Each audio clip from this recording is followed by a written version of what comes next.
Hey, what's Hey, happening? what's going on, man? Tuesday. Happy Tuesday. Yes.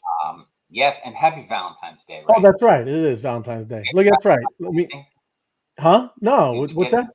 You didn't get your Valentine anything? A fake holiday. It's a fake holiday, Tim. So you didn't get her a Hallmark card? We write it. We write each other letters, man. Look. There you go. So, but yes, we got happy Valentine's down a night out. Good to see you, Craig. Hello. Bee honey. Show me the bee honey. Hold on, Ray. Oh, my bad. Look at that. Breaking news. We got 21 seconds left. Fast gas. If it wasn't for a countdown, I don't know if we'd ever start the show. We wouldn't. But, Fast gas, Tim. Here we go. Fast gas. Good luck with that. You got TP. You got Sushi's TP. Revenge, The Crown, A Bug, and Tiny Tim. Oh, there! Look at that guy. Look at that guy. Cowboy M2 guy. That's the face I make when I see Tiny Tim. And there it is, locked in 1,200. Well, I'm telling you. Look at the Tiny Tim's the winner. Tiny Tim is bringing up. You don't even know what's going on with Tiny Tim. You got to know, man. Somebody must know something I don't know. You better be in the know. 1,200 for Tiny Tim. The Bug gets 931. 1,133 for The Crown. Tiny Tim beats a Crown. A Crown. And Sushi's Revenge at 910 and 1010 for TP. That's impressive. That is quite a strong lineup for these Apex Bees. Yeah, man. Let me finish up. I got some also people saying some happy Valentine's Day. Yeah, some respect. How are you doing? Good to see you. KP Queen, happy Tuesday to the whole hive, and happy Valentine's Day to you. Yes, but yeah, I don't mess with that, Tim. It's they made it up for flowers and cards. It's a made up holiday. Yes, I have. To be honest, and I'll tell everybody, I retrained my wife because when we started dating and they were like this, I got 2 cards on Valentine's Day, and she was a 2-card giver, and I was like, no, yes, we're not doing 2 cards. That's right. All this stuff. It's like, if you want to get me one, get me one. Don't do 2 cards. Yeah. It's like, I got to get you a sweet one and a funny one. And it's like, nah. If I do, I don't need any cards. That's smart. But if I do, I'll print it. I'll write. I'll be. It's better from when you're coming from you. Yeah. So yeah. Happy Valentine's Day, Jason. Good to see you, man. Happy Tuesday. Happy Tuesday. I like it. It's like Tuesday. But yeah, good stuff, man. What you got going on, Tim? I'm looking for some news. I found something exciting. Oh. And I can't open it. I don't know why. You can't open it.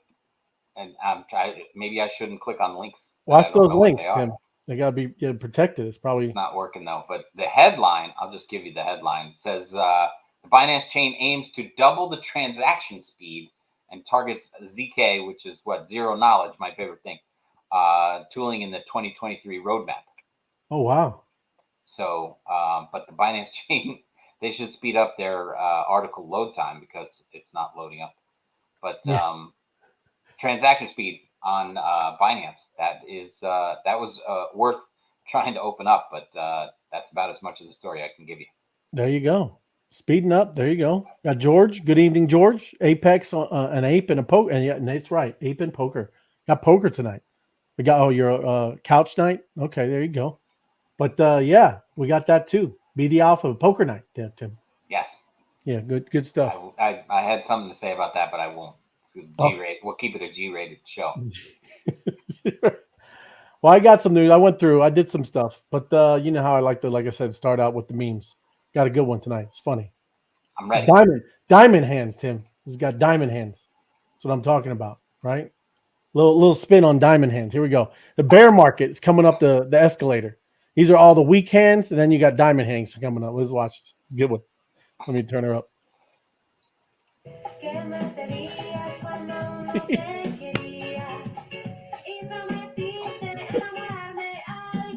He's left. He's gone. Look at that's diamond hands. Look at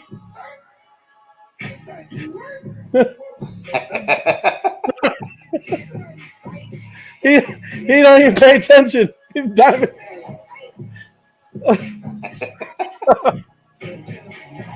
That's it. Yeah.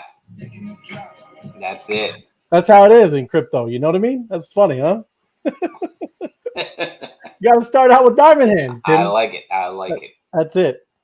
But there's a lot of stuff going on, Tim, especially all over the United States, all over the world, Tim. And lawmakers, not only with crypto, continue to quarrel. There's a lot of stuff they're quarreling about there, Tim.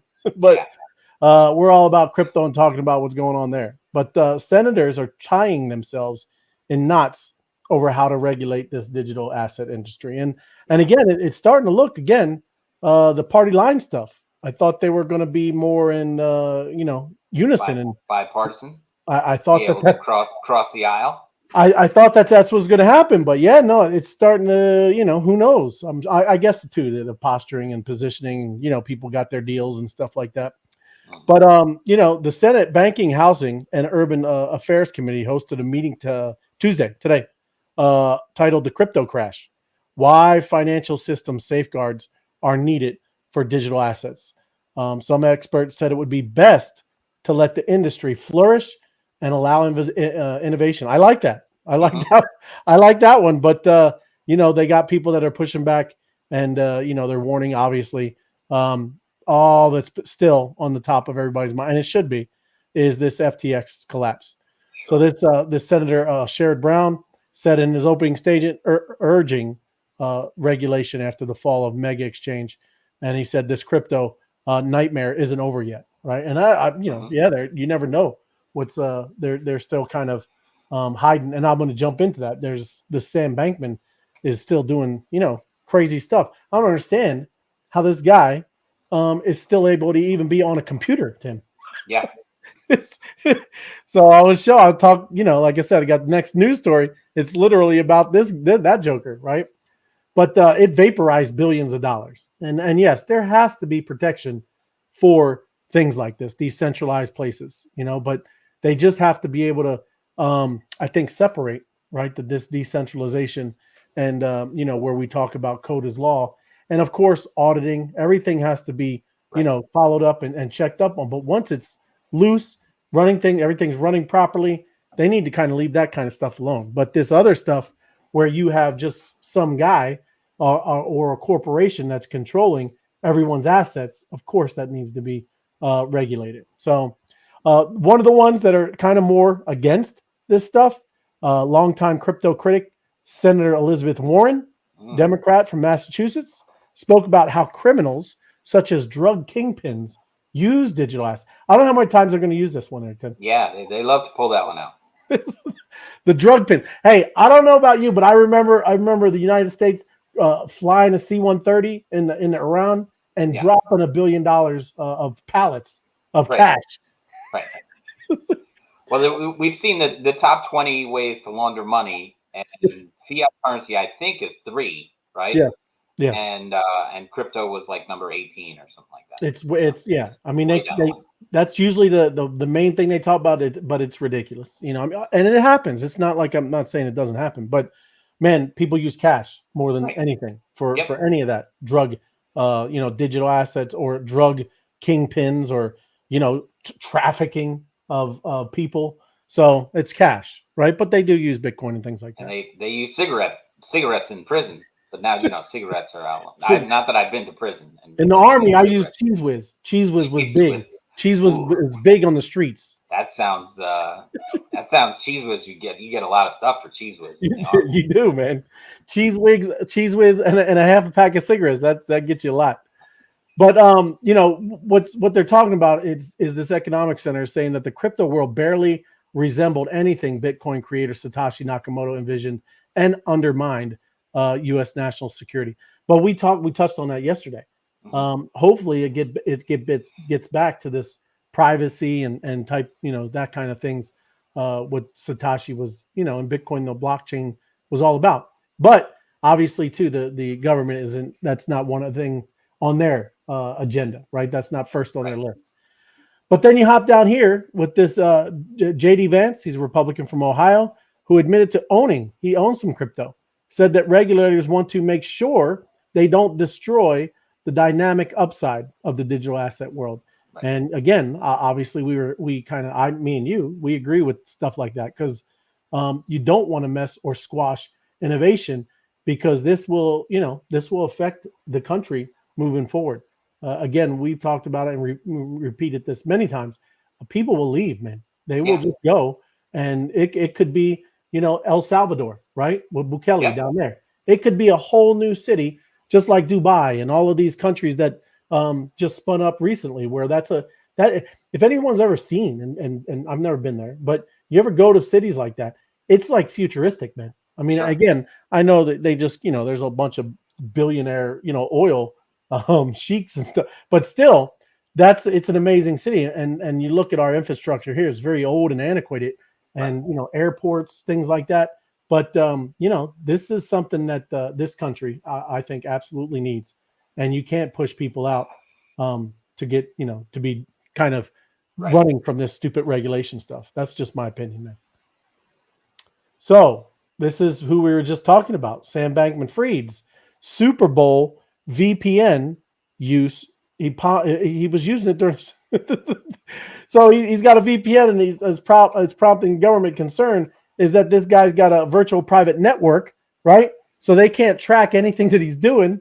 And like this dude shouldn't even be on a computer, let alone having VPNs, right? He shouldn't even have a smartphone. He should have an ankle bracelet, and that's it. That's right. And he could maybe have some, raviolis, the Chef Boyardee. It's just ridiculous that this guy is, still a concern, because what you can do with any of this, with VPNs and all this stuff, they're not completely anonymous. But my man can go on the dark web, all kinds of different places that you don't want them, and whatever, retrieving some of this wherever this funds, if he has it hidden somewhere, by using these virtual private networks.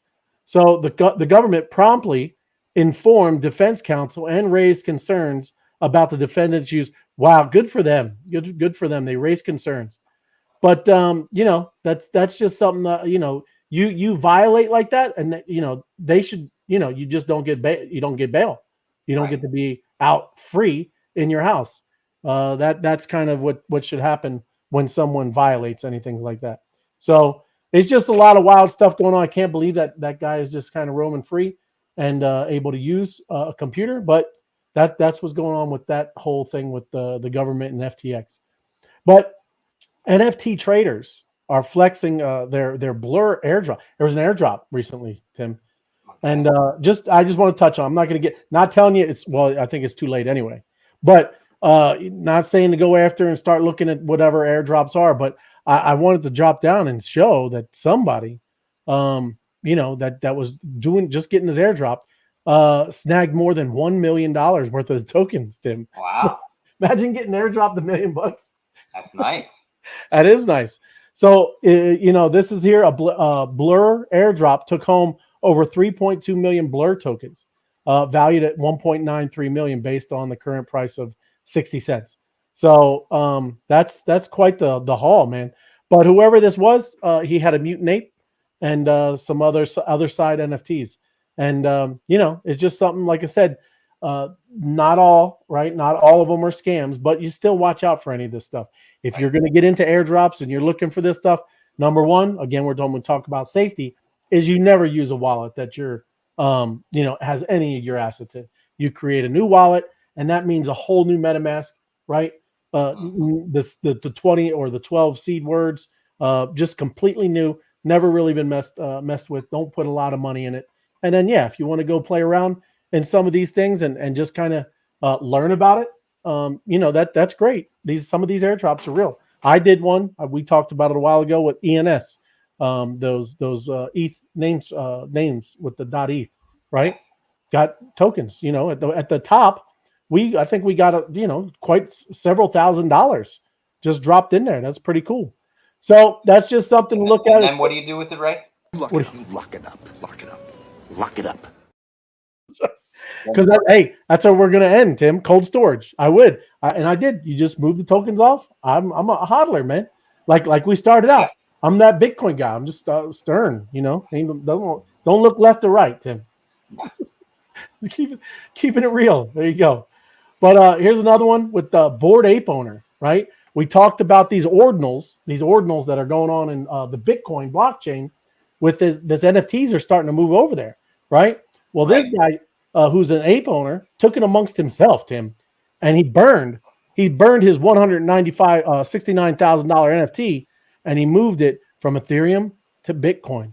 But everything to do with like Yuga Labs, it says it's illegitimate, right?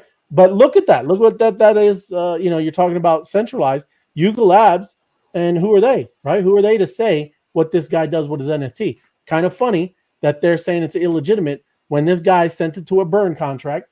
And if you know what a burn contract is, like a all zeroed out wallet. So he sent his where no one can retrieve it, right? He doesn't have the keys to it. No one has the keys to it. So he sends his ape to this destroyed wallet, and then he spun it up on the Bitcoin blockchain as an ordinal, and that's the first ape over on the Bitcoin blockchain, man. So just neat, cool stuff that's happening. I like this. Is very interesting, all this stuff. But when he first bought it, it was $432,000 ape, 108 ETH, Tim. And hey, sending that and just burning it and destroying it, that's he should get some props for that. But then you see things like that, like Yuga Labs telling him that it wasn't real. Really? Wasn't real to begin with. That's right. Right. But hey, we're supposed to be, like I said, that's what's different about what we've done and what they've done. Yuga Labs is kind of like the controlling factor there. It's not how it is with the bees, right? Every bee, you have the IP rights, you have the rights to do what you want with it, right? So cool stuff. But that is so this is what it's saying. This quote is essentially throwing a Lamborghini in a trash compactor. It's kind of fun. This is what this guy said. His name's Williams.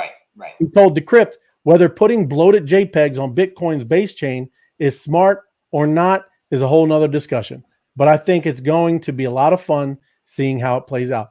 And he's right. That is the first Bored Ape Yacht Club ape on the Bitcoin blockchain. So, hey, I bet you it's going to be worth a lot. Right.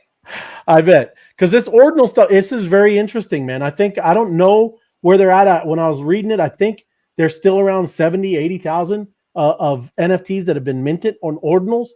One of the big, levels that people are trying to get to is any ordinal that was bought on the Bitcoin blockchain that was the first 100,000.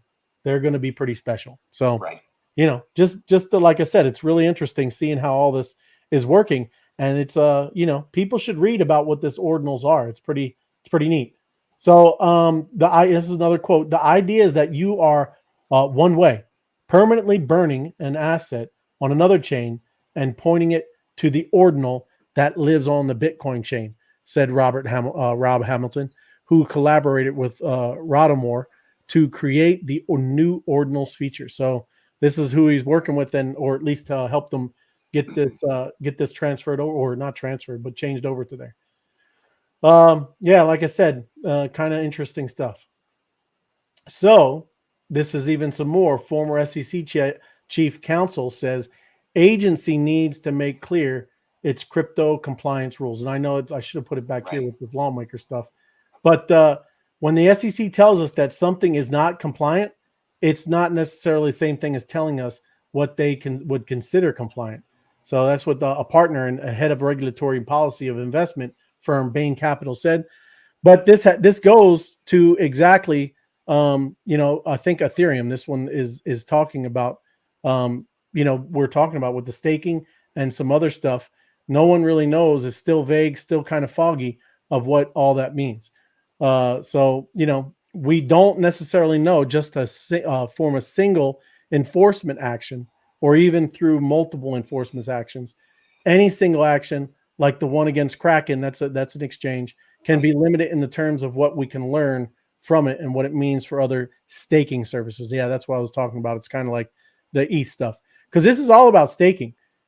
Staking is a big deal because a lot of different chains do it. Plus, that was the first, obviously, reason we got into DeFi. Staking is a very powerful thing where you're making your capital do other things, right? You're making money, make money, and it's important that the SEC really starts kind of understanding and giving guardrails of what they really expect out of all this stuff. So we'll see how that goes. And then this is what this is where I got it backwards. fewer than half of the new Ethereum blocks over the past 24 hours are OFAC compliant. And I know it sounds like bad, but it's actually a good thing. It's actually talking about that Ethereum is becoming more decentralized, right? Because there was, everybody was starting to be compliant with those mixers, and I'm going to talk about what mixers are, but it's called Tornado Cash. Tornado Cash transactions for U.S. people in August. There was a swift response by validators on the Ethereum blockchain to exclude sanctioned transactions. So the U.S. is anybody that lives in the U.S. is not supposed to be using Tornado Cash, which is, like I said, it's a mixer, right? It's supposed to mix up your crypto, and you're not supposed to know where those wallets, where it came from, right? But that's what's happening here is on Ethereum. There was just 49% of the blocks that made it onto the Ethereum blockchain over the past 24 hours were OFAC compliant, meaning the blocks excluded transactions that have been sanctioned by the U.S. Treasury Department Office in Foreign Asset Control. Well, this is what I'm saying. There's a big difference because back in November 21st, 79% of the blocks were excluded the OFC. So like I said, it seems like it's becoming less centralized. And what are you going to do with the Ethereum blockchain when it's a supercomputer dispersed all over the world? How can the U.S. exactly kind of point blank say that that's what's going to happen when not everybody lives in the U.S. and that's what you're seeing is red. This compliance is dropping off, and it's just making the ETH network, like I said, a little more censorship free. So we'll see how that goes. Yeah. This is the lock it up. Yeah. Thing. You know what this is, right? Yes. Do you have one? I don't have one. I don't have one. I know someone that does have one. It's pretty cool. Oh yeah. Yep. Was it easy banging the little things? Did you talk to him like that? Yeah. My cousin watched him, and I looked at the pounding set. Of course, he didn't show me his tin card, but we looked at the imprint thing. But my cousin watched him do it, and he said it was wild. Yeah, well, that's cool. I mean, stamping, and that's you can't destroy that. There's no fire going to melt that.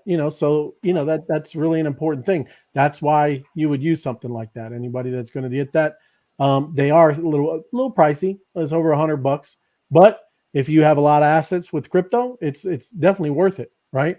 Yep. The other thing again, and I'm just going to touch on this because again, we want to do safety and keep repeating this stuff, but I just want to talk about a little bit what cold storage is, and I think most of us think we know, right? By having a Ledger, NanoX, or a Trezor, something like that, and that and we've been talking about it, even our group ourselves, is that's really not fully cold storage, right? People should understand what really cold storage is. It's a ledger or at least a ledger wallet, right? An address that has never been hooked up, right? You see how I got the little MetaMask guy up here, right? Mm-hmm. That when I put that little code in, that wallet now has been hooked up. It went hot, right? You can go hot and cold, but it's really not the true sense of what a cold wallet is. As we get further along in here, and you're really, like I said, starting to, have a lot of assets, and you're concerned, and you want to make sure that they're fully safe and secure, definitely get a Ledger or a Trezor, whatever you feel comfortable with. But it should never touch and use, this MetaMask. It should never connect, ever. That's what a true cold wallet is. So what you would do is you would have a Ledger, and you could do it through Ledger Live, right? And once you create in Ledger Live, it'll give you an address, right? And you can just send crypto there. It never connects to a protocol, and that's what I mean by connecting here. Of course, it's on the internet, right? You're using internet, but you never want to connect it to a protocol, or just like you said, socialbees.io, right? It's you would never even want to do that, right? That's what a true cold wallet is, and that's the sense that you want when you start really, being concerned and not want to have any kind of worries whether your wallet is super, super secure. Like I said, a lot of this is way, way, way over the top. because I've it never has a MetaMask ever been hacked. It's always a person their problem. It's not MetaMask. It's not the Bitcoin blockchain. It's nothing like that. But just for added security, I just was talking about what the differences of a cold wallet is, because that's all you would do with it. You would send crypto there, and then you could send crypto out. So if you did, say you wanted to go collect your bees, right, the rewards, that's in May 11th when that's going to happen. Your bees could be sent to that cold one that's never been connected, but when you want to go claim, you send it to another wallet, right, completely different MetaMask. Let that be your hot wallet, and then you connect to the socialbees.io, that protocol, and then you get your rewards, and then everything goes back to that other wallet that has never touched any type of protocol and things like that. That's what a true cold wallet is. That's the real meaning of it. This other stuff, they're still somewhat hot. Anything that's ever touched, a project, protocol, anything that's ever interacted with like OpenSea, stuff like that, it's still a little bit of a hot wallet, right? Just wanted to make sure that that's definitely understood. Let me get over to Be the Alpha, and I'm pretty sure it's the same code, but I guess we'll see, huh? All right.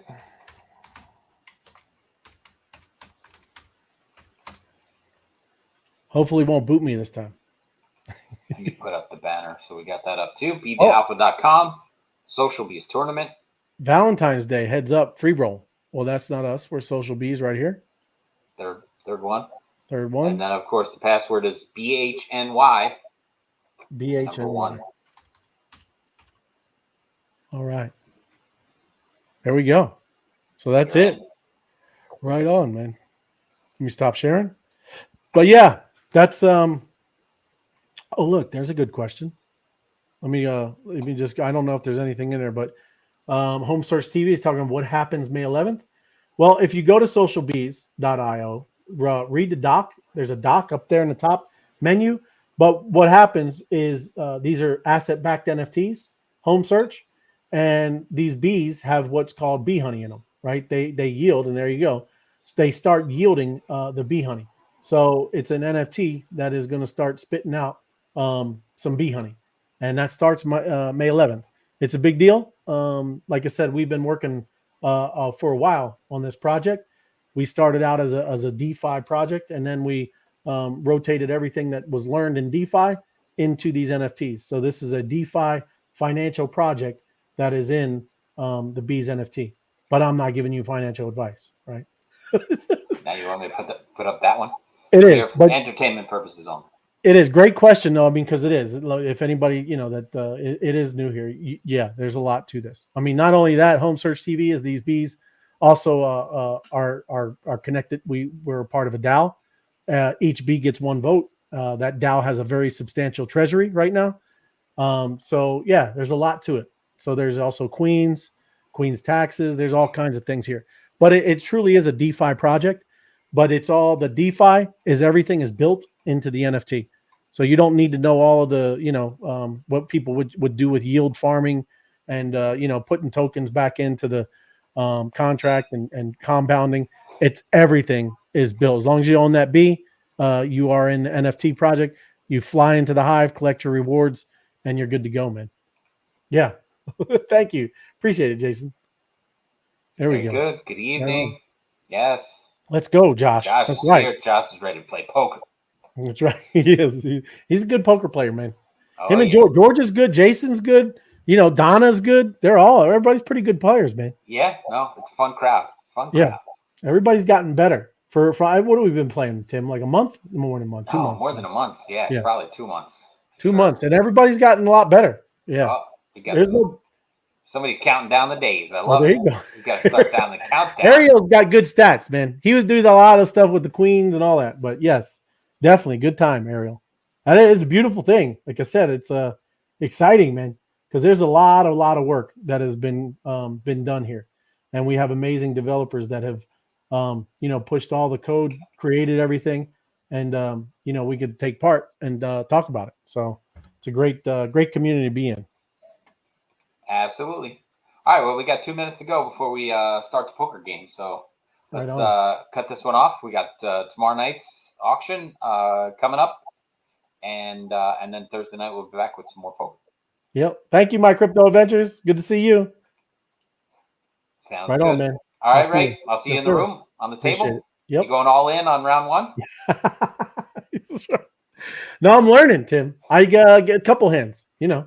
All right. Very All good. right, man. Good night, everybody. See you, man.